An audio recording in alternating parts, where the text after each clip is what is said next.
Eu vou fazer o seguinte, tá? Eu só vou deixar a pergunta aqui, não vou ponderar mais, tá? Dependendo das respostas que eu tiver aqui, e se alguém fizer um vídeo, resposta, né, à minha pergunta, algo do tipo, aí depois eu dou sequência à parte 2, então, desse vídeo, tá? Agora, se não vão responder, que eu acho que não vão responder, eu acho que essa pergunta já é retórica, né? Já praticamente elimina, por uma vez por todas, essa questão, tá bem?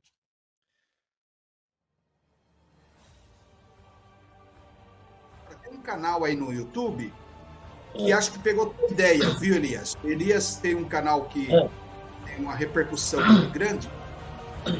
E o pastor Elias, ele usa a seguinte brincadeira, assim, a pergunta que travou o fulano de tal. A pergunta Muito que bom. travou tal assunto. E esse canal, Elias, depois eu te passo o canal. O canal, ele publicou hoje um vídeo assim, a pergunta que travou os pré-tribulacionistas. Aí, qual que é a pergunta monstro dele? Né? Aí o pessoal, um colega me mandou o vídeo, né? Eu já respondi lá no canal. Aí ele diz assim: ó, se a primeira ressurreição é no arrebatamento, como é que ficam justamente aquilo que o Ciro já respondeu? Como é que ficam os mártires da grande tribulação? Né? Que hora que eles vão ressuscitar?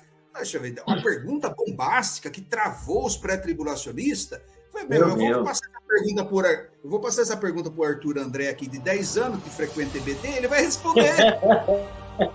Né?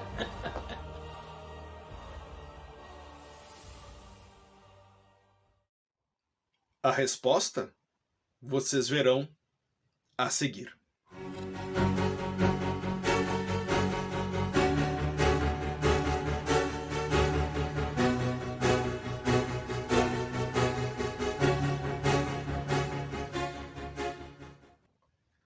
Olá, amigos! Dando continuidade ao vídeo anterior. No vídeo anterior, a pergunta que travou os pré-tribulacionistas. E eu fiz uma pergunta que realmente coloca o pré-tribulacionismo em xeque. Então eu vou trazer à memória como é que foi no vídeo anterior, tá? A pergunta era: se o arrebatamento ocorre, tá, antes da grande tribulação e os mortos em Cristo ressuscitam nesse mesmo momento, aí surge a pergunta: quando será a ressurreição dos santos que morreram na grande tribulação? Ok? Por quê? Porque a Bíblia só narra uma ressurreição de justos, ok? Na vinda do Senhor. Então essa pergunta aqui deixa em maus lençóis o pré-tribulacionismo, porque parece que já tinha ocorrido a ressurreição e não há indícios de uma outra para santos, tá? Pois bem, e não é que responderam, eu vou botar aqui, ó, entre aspas, responderam, né, a pergunta. E como é que foi isso, tá? Foi assim, ó. Recentemente teve uma terceira conferência, né, pré-tribulacionista. E aí eles trataram lá, já tiveram diversos palestrantes, tudo. E acho que foi no último dia de palestra, se não me engano, eles pegaram a minha pergunta. Pegaram a minha pergunta, olha aqui, ó, essa pergunta que fizeram. E aí, com um certo desdém, até assim, por parte de alguns deles, especificamente do Jamierson, né? Missionário Jamierson, ele disse bem assim, olha só o que ele disse. Até uma criança de 10 anos que frequenta a IBD responde essa pergunta. Uau! Capaz, minha pergunta era tão fácil de responder assim. Bom, aí tu fica pensando, tá, mas ok, então qual é a resposta para isso? Me dê uma resposta. E as respostas, eu vou deixar na íntegra, tá? As duas respostas, eles deram duas respostas, acredite, duas respostas. Ou seja, até uma criança que frequenta EBD responde, mas tiveram que dividir a resposta em duas partes, tá? Então ficou assim, ó. Eles, eu vou até passar aqui para vocês verem, ó. Eles trabalharam primeiro que a colheita de Levítico 23 responde a pergunta, tá? E segundo, a ressurreição não é um evento, mas sim uma modalidade. Vai vendo, tá? Vai vendo. Então, a pergunta que até uma criança de 10 anos responde, mas, né, tem toda uma construção ali, vocês viram? E aí, bom, eu vou deixar a resposta deles na íntegra no canal Vex Recortes, tá? O Vex Recortes vai estar debaixo da descrição, vou deixar o link lá para vocês verem a resposta deles na íntegra, tá? Não dizerem que eu mudei alguma coisa do que eles disseram. Bom, então tá, eu vou trazer para cá exatamente o que eles passaram, tá bem? Vamos falar do primeiro ponto que eles abordaram, que a colheita de Levítico 23 responde à pergunta. Vamos ver. Vamos tirar aqui o 2, né? Então, como é que funciona isso? Como é que a colheita de Levítico 23 responde à pergunta, né? Vamos lá. Levítico 23 tá assim, ó. Você tem as festas lá, que é o sábado, né? O sábado, por mais que ele seja um mandamento dos 10 mandamentos, mas ele é uma festa, tá? Ele é uma festa. Ele é uma cerimônia, tá? Então, desculpa, adventistas, mas, né, não dá pra fazer aquela gambiarra que vocês fazem de sábado moral, valor moral. Não, é uma cerimônia, tá? Então, no Levítico 23 tem algumas festas. Tem o sábado, tem a Páscoa, tem a festa das primícias, tem o Pentecostes, vai ter o dia da expiação e vai ter a festa dos tabernáculos, tá? Então o que acontece? Eles falaram assim, ó, a resposta à tua pergunta tá lá em Levítico 23, né? Vai em Levítico 23, tem lá a resposta. E tu olha assim, tem umas festas e tá aí. Aí ele diz assim, não, ó, aqui, ó, tá vendo a festa das primícias aqui, ó? Pois é, Jesus é a primícia dos que dormem, né? Ou seja, Jesus é o primeiro, né, dos que morreram e ressuscitaram para nunca mais morrer, tá?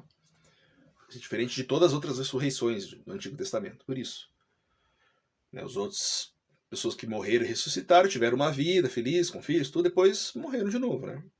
Jesus não, é o primeiro que ressuscitou, morreu, ressuscitou para a vida eterna, para nunca mais ver a morte, tá? Certo. Tá, e daí? Como é que isso responde a minha pergunta? Agora vocês vão ficar até surpresos, tá? Com as respostas. Olha só. Levítico 23, nas primícias, vai dizer o seguinte. As primícias era a primeira parte da colheita, ou os primeiros frutos da terra, né? Que se ofereciam a Deus. Então você tinha uma lá, começava assim, você plantava, né? Os primeiros frutos que deram, que formou um feixe, tu oferece a Deus. Qual é o sentido disso? Mostrar que Deus é prioridade na tua vida, tá? A prioridade é o Senhor, tá? Porque Ele que faz chover, Ele que faz o fruto produzir, né? Então você reconhece, coloca Deus em primeiro lugar. Então as primícias eram para Deus, tá? E daqui sai aquela analogia que a Bíblia mesmo faz com as primícias, que Jesus é o primeiro, né? Os que ressuscitaram para a vida eterna. Ok. Só que olha só. Essas primícias, né? Tá bem. Aí, havia também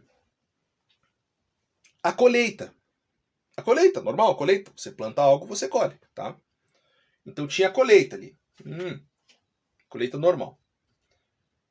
Tá. E aí, o que mais que tinha além da colheita?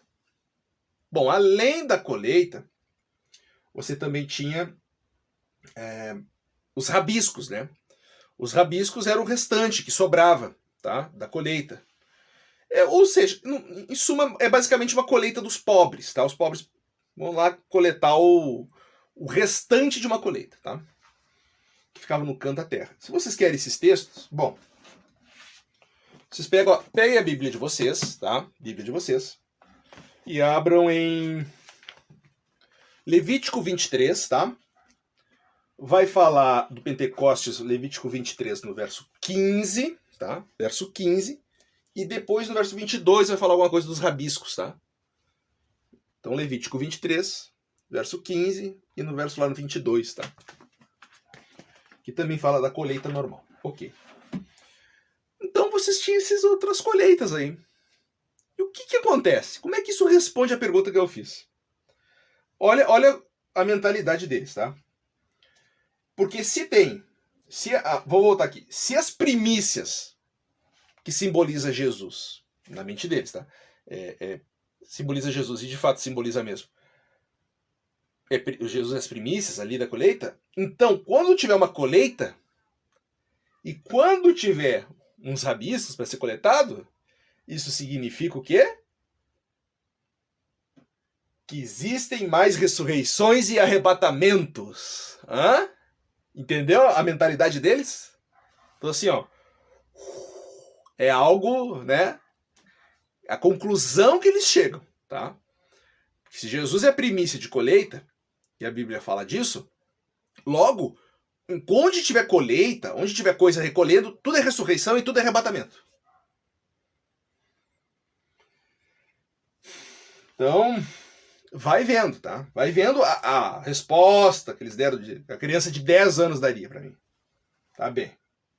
É de explodir a mente, né? Então, vamos fazer uma interpretação correta e fidedigna de Levítico 23? Vem comigo, tá? Quando Levítico 23, tá?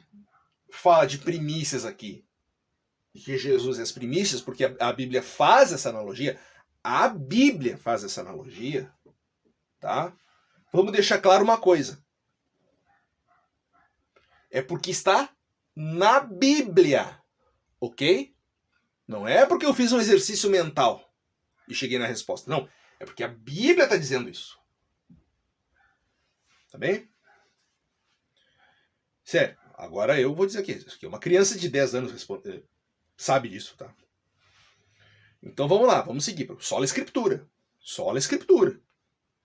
Não é só achismo aqui, tá? Então vamos seguir. Então quando Levítico 23, tá? Vai dizer assim, ó, e presta atenção nisso aqui. E falou o Senhor a Moisés, dizendo: fala aos filhos de Israel e diz-lhes, quando houverdes entrado na terra que vos hei de dar, e fizerdes a sua colheita, olha só, então trareis um molho das primícias da vossa cega ao sacerdote, tá? Agora olha só, e ele moverá o molho perante o Senhor, para que sejais aceitos. Por que a analogia bíblica com Levítico primícias e Jesus?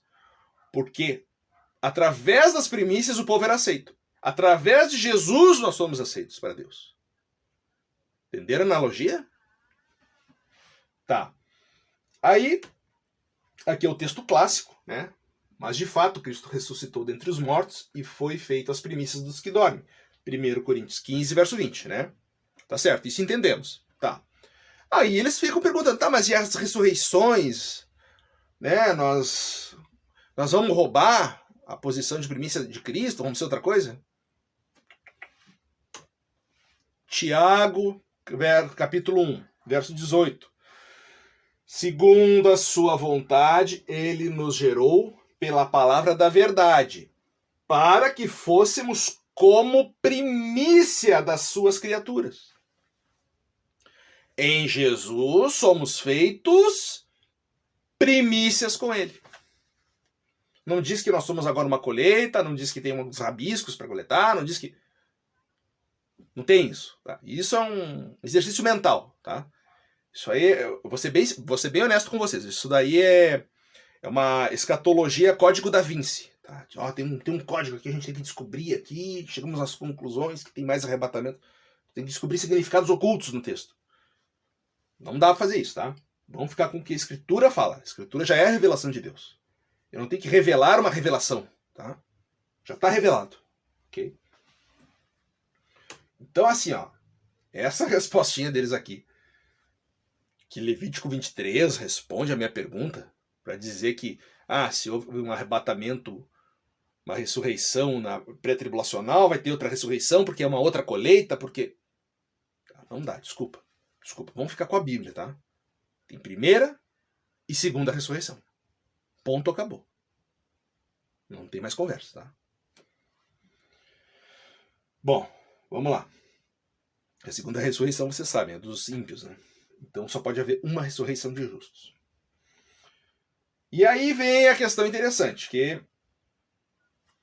é a pergunta número 2, que é outra gambiarra, assim, para responder, que é bem interessante, porque a ressurreição não é um evento, e sim uma modalidade.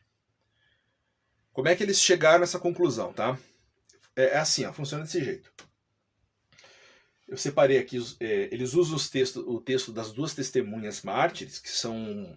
Eles ressuscitam, né? Antes da ressurreição final, a primeira ressurreição. Okay? E aí eles citaram os 144 mil, mas com todo respeito, eu não vi ressurreição ali, tá? No texto bíblico. Eu vi que eles morreram, vieram da grande tribulação, então estão no céu com o Senhor. Não fala de ressurretos ali, mas eles falaram que é. Então, bom, eu vou dar de bônus para eles, já que eles não pensaram nisso, eu vou dar de bônus para eles essa daqui, ó.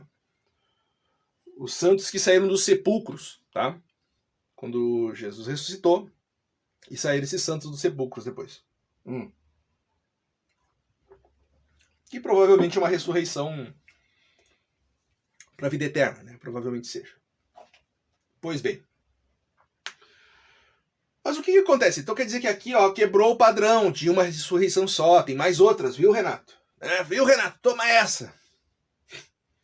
Tá bem. Então vamos lá. Vamos para a Bíblia, tá? Só a Bíblia. Só a Escritura, de novo. Tá? Apocalipse 11 fala das duas testemunhas. Legal. Apocalipse 14, 144 mil. Apesar que, já disse, não vi ressurreição ali para mim. Estão mortos no céu, tá? Tudo bem, tem um texto bíblico que fala disso. Fala deles, né? Mateus 27, a ressurreição dos santos que saíram dos sepulcros. Tá legal, beleza. Agora vamos lá, vamos seguir, tá? Somente com a Escritura, tá? Onde está a ressurreição dos mortos do arrebatamento secreto? Vamos lá, me diz aí. Me diz aí para eu poder saber. Qual é o texto aqui que eu procuro aqui? Não tem. Não tem. Esse esforço que eles estão fazendo, tem outras ressurreições, logo pode ter mais um monte. Isso não é bíblico. Porque as ressurreições das duas testemunhas, aqueles levantados dos sepulcros depois que teve terremoto, tudo, esses estão registrados na Bíblia. Muito provavelmente, eu não vou apelar para o argumento do Rapax Legomenum como uma exceção, né, ao texto, né, mas eu entendo que se a Bíblia está narrando essas ressurreições, é para mostrar as exceções à regra. Ela já mostrou quais são. Ela já disse quais são as exceções à regra da primeira ressurreição. Ponto. Ponto. Bíblia. Acabou. Ponto. Ela está mostrando. Não é uma que está oculta que eu acho que deve ter. Tá? Isso não dá para fazer, tá? Não dá para fazer, me desculpa. Todo respeito, assim, ó. Então, a ressurreição, que não é um evento, mas sim uma modalidade, isso aí que estão apelando aqui, ó, eu vou deixar em destaque aqui. Vamos fazer o seguinte, tá? Eu vou deixar que uma criança de 10 anos responda essa pergunta, tá bom? Pergunta não. Responda a isso que eles falaram aqui, né? Que a ressurreição não é um evento, mas sim uma modalidade, tá? Eu vou deixar que uma criança de 10 anos responda essa pergunta, tá bem? Acompanhe o vídeo até o final.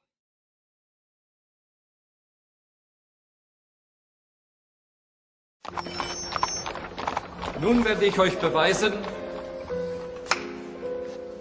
dass Gott, wenn es ihn gibt, böse ist. Hat Gott alles, was existiert, erschaffen? Wenn Gott alles erschaffen hat, dann hat er auch das Böse geschaffen. Das bedeutet, Gott ist böse. Herr Professor, existiert Kälte?